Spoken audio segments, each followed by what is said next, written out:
Dean Najam, what story or stories are you a part? I think it's all about stories. I honestly do. I mean, as a teacher, my mentor once told me that, you know, all you do as a teacher is tell stories. That is the only thing you do. You take the facts that you know, you take the experiences you have, you take all the knowledge you've received, and you put it together in a story. And if you can take along your students to become part of that story, then you have succeeded. So I think this it's not an easy question that you ask. What stories am I part of?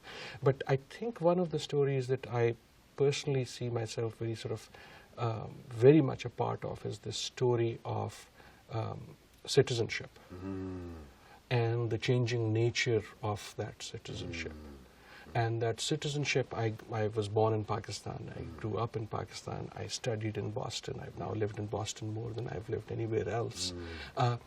Whose citizen am I? And that question makes me confront the limitations of how we have structured citizenship, because as soon as I try to answer who I'm with, I have to then answer who I'm not with. Wow. Right? And that's a very, very scary question. It's also one of the great ugly questions of the global moment. Right? Just as the global allows you to connect with the rest of the world, it urges you sometimes to build those walls. And so the question of citizenship is citizenship about building walls and saying, I am with you and therefore I am not with so-and-so?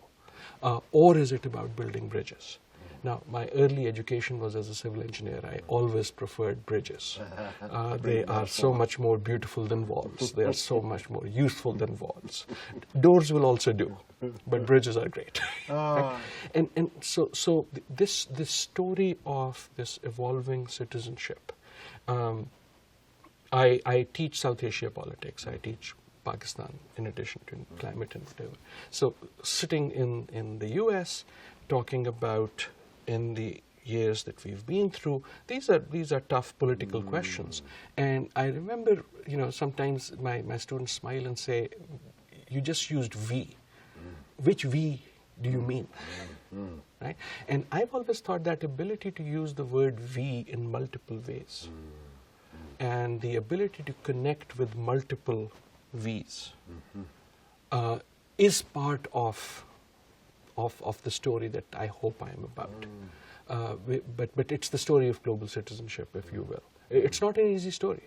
It's not an easy story because you are constantly confronted by questions that really are about forcing you to say who you are not.